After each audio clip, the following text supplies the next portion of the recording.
Today, we're talking about the absolute chaos that was IndiGo's massive aviation meltdown.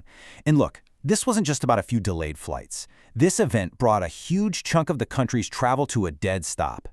So let's just start with the number that kicked this whole thing off. Over 1,000 flights canceled, just like that.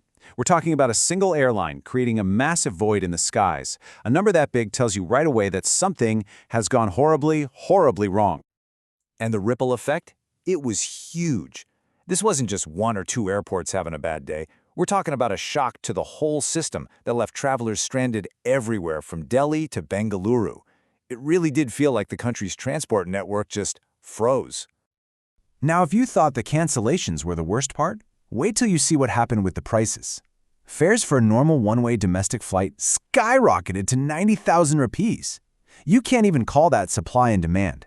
That's pure desperation meeting a golden opportunity for some. Yeah, let's just be really clear here. When you have thousands of people stranded and prices jumping to those insane levels, you've gone way past operational issues. This was, without a doubt, a full-blown crisis. But behind all those big numbers and headlines, what did this actually feel like for the people caught in the middle of it? Let's get into the real, human stories from the ground.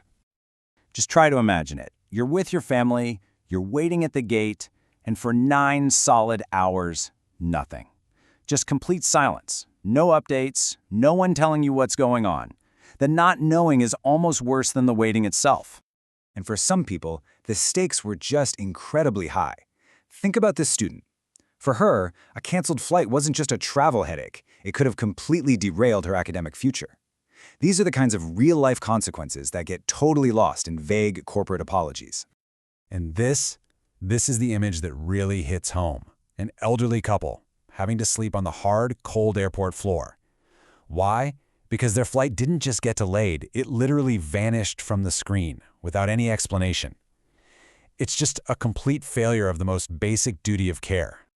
So, the big question is, how on earth did this happen? Was it just a perfect storm of unavoidable problems, or was something else going on behind the scenes? Well, this is where it gets really interesting, because there are 3 very different stories being told. So you've got 3 totally different takes on what went down. Passengers were crying exploitation, pointing to things like fake flight availability online just to jack up prices. Aviation experts, they were suspecting serious mismanagement, maybe even crew shortages, all hidden behind that classic excuse of operational reasons. And IndiGo's official line? Well, they just stuck to their story. Unavoidable disruptions. And if we zoom in on what the passengers were saying, a really clear picture emerges. The complaints were pouring in, and they were all telling the same story. No refunds, no hotels, no communication, and definitely no compensation. It was a total breakdown of customer service. As you can imagine, the public outrage got so loud, so widespread, that it just couldn't be ignored anymore. And that's the moment the government, the aviation ministry, had to step in and do something. And they didn't mess around. Their orders were crystal clear. They gave IndiGo a hard deadline to pay back every single refund. They told them to get their crazy pricing under control, and they demanded that they actually start talking to their customers. This was the government putting its foot down. This whole mess has really put a spotlight on passenger rights in India. So let's just take a second to go over what you need to know, because every single person who buys a ticket has rights, and you need to know what they are. All right, this is the really important stuff. If an airline cancels on you, listen up. You have the right to demand a full refund, period. Or you can ask them to put you on another flight for free. If you're stuck for a long time, they are supposed to provide you with meals and a place to stay. And if the cancellation is their fault, you can claim compensation. Don't forget that. Remember that 90,000 rupee ticket? Well, there's a name for that. Predatory pricing. It's basically when fares are jacked up to completely unfair levels. And here's the good news. You can actually fight it. You can file a complaint directly with the ministry on their Air Sewa portal. And let's be absolutely clear on this point. An airline holding on to your refund is illegal. They have to return your money in a reasonable amount of time.